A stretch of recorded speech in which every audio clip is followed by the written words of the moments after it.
గంట మోగితే ప్రాణమున్న స్థితి, గంట మోగవోతే దీపం కొండెక్కిన దుస్థితి. ఇది ఈ గ్రామ ముఖ చిత్రం, ఈ గంటల బండి వైచిత్ర్యం. ఎందరెందరికో ఇది ఆపద్బంధువే. అయినా కాలచక్రంలో ఈ బండి, ఆ చక్రాలు మృత్సకటమేనని అందరికీ తెలిసినా ఆయన ఏది ఏమైనా ఈ బండి పయనం ఆగలేదు. ఎండైనా వానైనా అలా పరిభ్రమిస్తూనే పరిశ్రమిస్తూనే ఊరు దాటి, ఏరు దాటి, వాగు దాటి, వంక దాటి, పట్నమంటూ పయనమై సాగిపోతూనే ఈ కథ కంచికి చేరేది కాదు, కాటికి చేర్చేది అనేదే నిజం.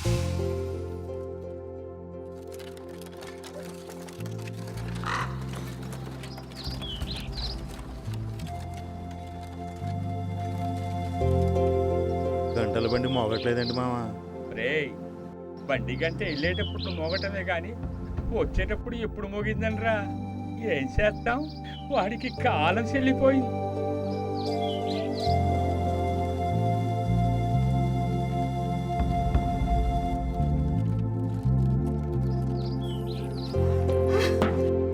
ఓలమ్మో ఓలమ్మో ఓలమ్మో ఓలమ్మో ఓలమ్మో రత్తమ్మ పుల్లమ్మ రంగమ్మ రాండమ్మా రాండి, మన ఎర్రోడికి నూకలు చెల్లిపోయినాయి. అమ్మా రాండమ్మా.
ఏయ్ ఉండవయ్యా, భయపడతావేంటి? రోగం తగ్గదు ఎట్లా ఉండు.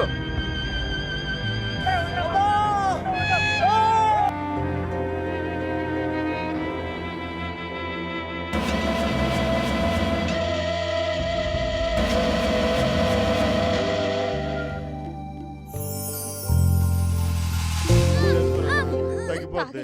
అట్ట అంటే అట్టారా అయ్యా? అయ్యా ముందు వేసుకున్నాను. అయ్యా అయ్యా వేసుకోరా నాన్న. అమ్మ తిన్న ఆయన తాగు తాగు. అది వేసుకున్నాను. అల్లరి చేయకండి. తగ్గిపోతుంది, ఏం పర్లేదు. తగ్గిపోతుందని చెప్పాను కదా. ఏమైందిరా ఏం బాబు? పర్లేదు, తగ్గిపోతుంది. రే నాన్న, భయపడవలసిన పని బాబు లేదు. ఏమైందమ్మా? ఉన్నా కదా, రే, తగ్గిపోతుంది. రే, ఏమైంది నాన్న? బాబు రే రే రే నాన్న సీను ఏమైందిరా? రే ఏం కాదు. ఏమైంది స్వామి? ఉన్నా కదా, తగ్గిపోతుంది. స్వామి పిల్లడు తనకలాడుతున్నాడు స్వామి. నాన్న బాబు ఏమైందిరా బాబు? రే రే, నాన్న, బాబు రే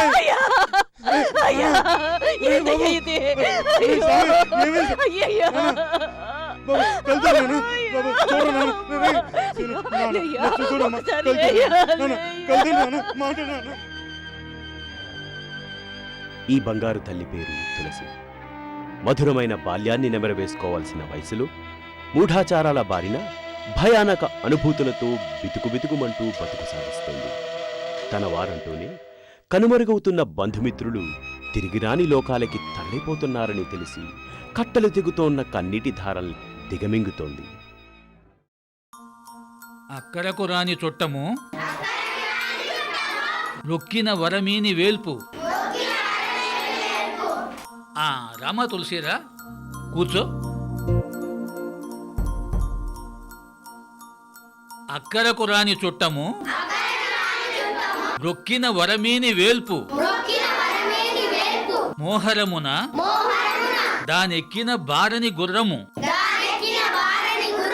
గ్రక్కున విడువంగ వలయు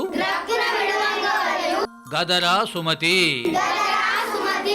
అర్థమైందా? రేపటికి ఇదంతా మీరు కంటత పెట్టి రావాలి.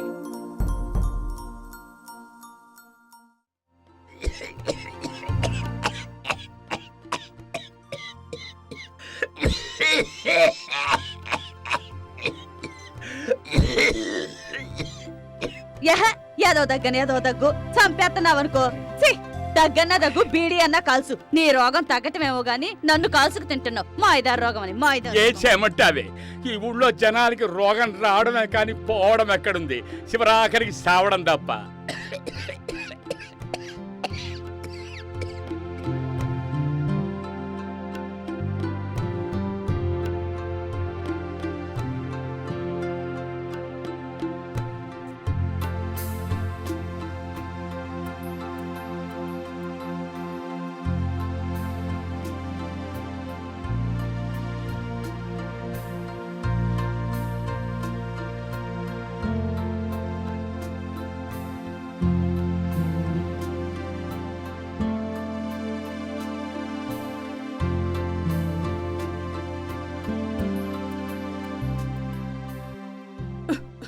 నీలాంబరి, ఓసే నీలాంబరి, ఏంటి?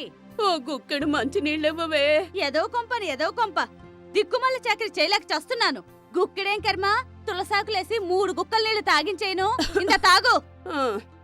అమ్మా, పాపి చిరాయివంటే ఇదే. నీలాంబరే, నువ్వేమనుకున్నా సరే మా అమ్మ నాకు దక్కింది అంతే చాలు. అయినా గంటల బండెక్కి ప్రాణాలతో తిరిగి వచ్చిందంటే ఈ చిత్రాన్ని మన ఊరోళ్ళు 10 కాలాల పాటు చెప్పుకుంటారే. అయినా నేను మాత్రం ఏమన్నాను? మా అత్తగారు గంటల బండికి కూడా ప్రాణాలతో బయటపడిందనేగా. చీచి, నువ్వు మారవే.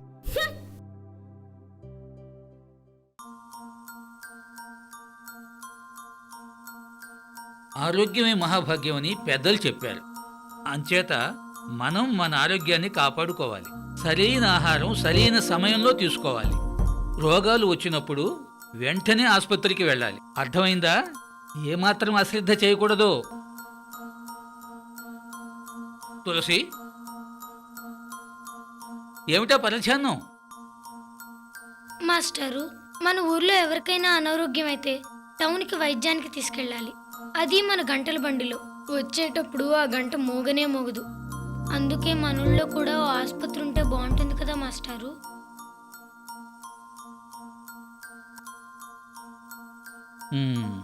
ఈ చిన్న బుర్రలో వచ్చిన ఆలోచన మన ఊరి ప్రజల్లో వచ్చుంటే ఎంతో బాగుండేది.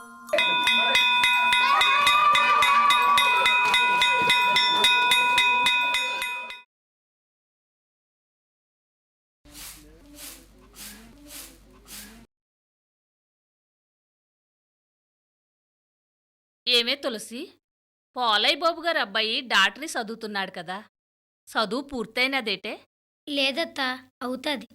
ఏమైనా మన ఊరికి మాత్రం ఒక ఆసుపత్రి లేదు, ఓ డాక్టరు లేడు. అవునత్తా, ఆనంద్ బాబు డాక్టరీ పూర్తయిపోయి మన ఊర్లో ఒక ఆసుపత్రి పెడితే ఎంత బాగుండో కదా.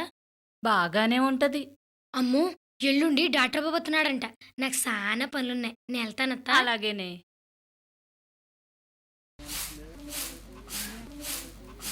వదినా, ఈ పిల్లని వాళ్ళింటికి పంపించరా? పిల్ల పెద్దదవుతుంది కదా. ఏం పంపిస్తారే? ఆ పిల్ల చిన్నప్పటి నుంచి ఏళ్ళకానే పెరిగింది కదా, పెళ్లి కూడా చేసి పంపిస్తారంట. పాపం పోలయ్య గోరికి ఆడపిల్లలు లేరు కదే. మొత్తానికి పిలవగానే వచ్చారయ్యా. ఇవాళ మా ఇంట్లో పార్టీ. మా వాడు అమెరికా వెళ్తూనే పార్టీ వేస్తున్నానయ్యా. మా ఓడు మన ఊరికే కాదు, మన మండలం మొత్తం ఓలు మొత్తానికి మా ఓడు అక్కడే డాక్టరీ చదివాడయ్యా. ఓహో, మామూలుగా కాదయ్యో బాబాయ్. విమానంలో రయ్యని పోతాడు. విమానం అమెరికా బాబు. అందుకనయ్యా ఇవాళ మీకు అందరికి పార్టీ. తినండి. ఓ బాబాయ్ తిను తిను. బాబాయ్ గారు, చిన్నబాబు గారితో మన ఊర్లో ఒక ఆసుపత్రి పెట్టించవచ్చు కదా? పో లోపలికి.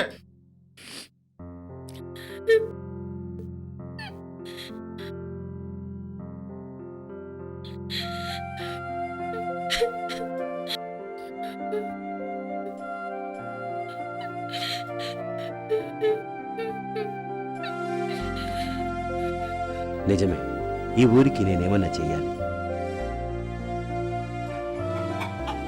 ఓ రతమ్మా, రతమ్మా, మనోడు విమానాలు వెళ్ళిపో. అమ్మో. ఏమిటి ఏమిటి ఏమైందండి? ఒరే ఆనందు! ఏమిటి? ఏం కాదు, కంగారు పడుకో. ఏమైందండి? చిన్నగా. ఏం ప్రాబ్లం లేదు. భయం ఏం లేదమ్మా, నేను చూస్తున్నాను. అమ్మా! మీ బాబాయ్ గారికి ఏదో అయిపోయింది. అయ్యో, గంటల బండి తీసుకురమ్మా. ఏమండి?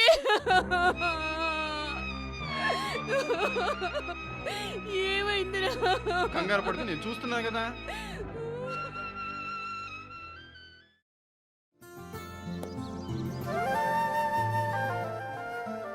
తులసి ఏంటి ఇటు వస్తుంది?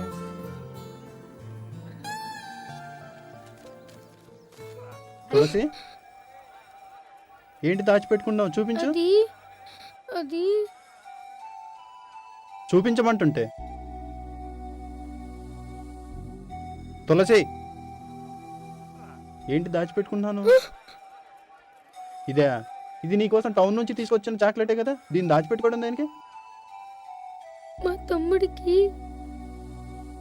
తమ్ముడికి నువ్వు తెచ్చిచ్చే చాక్లెట్స్ అంటే చాలా ఇష్టం చిన్నబాబు.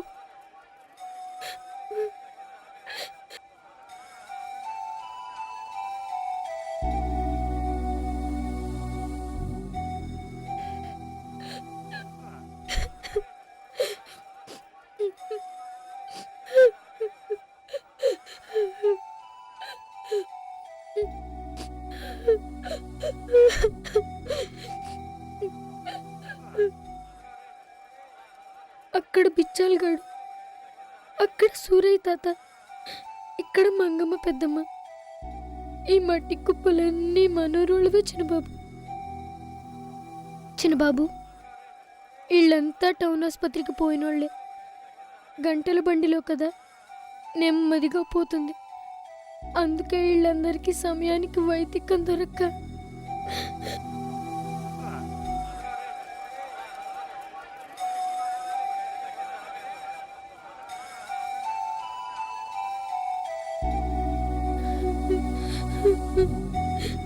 చిన్నబాబు, నీ డాక్టరీ పూర్తయిందని పెద్దయ్య గారు అంటుంటే విన్నాను. నువ్వే స్వయంగా మన ఊళ్ళో ఒక ఆసుపత్రి పెట్టి వైద్యం చేయొచ్చు కదా.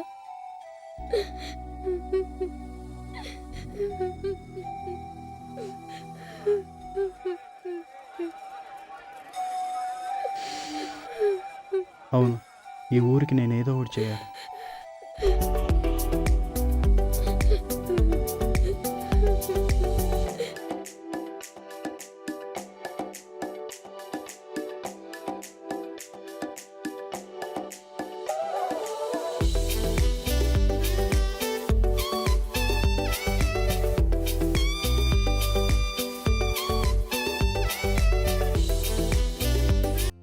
నాన్నగారు, అర్జెంటుగా రమ్మని కబురు పెట్టారు, ఏమైంది? ఏం లేదురా.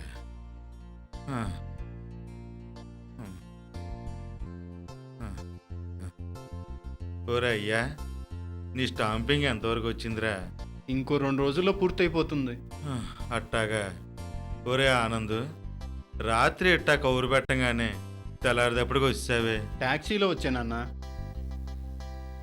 బాబాయ్ గారు టాక్సీ బండి వెనకాలే పరిగెత్తాను. అమ్మో, ఎంత స్పీడ్గా పోయిందనుకున్నారు?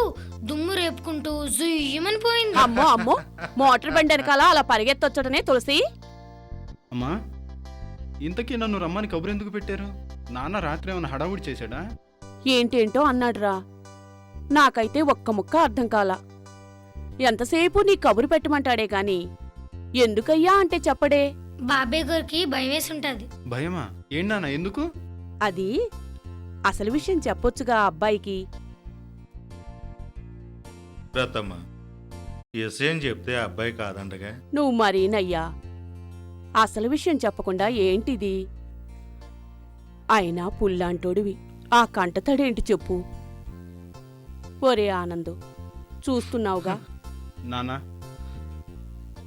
ప్రస్తుతం మీరున్న పరిస్థితుల్లో ఎలాంటి ఆందోళనలు పనికిరావు. అయినా మీ మాట ఎప్పుడు కాదన్నాను.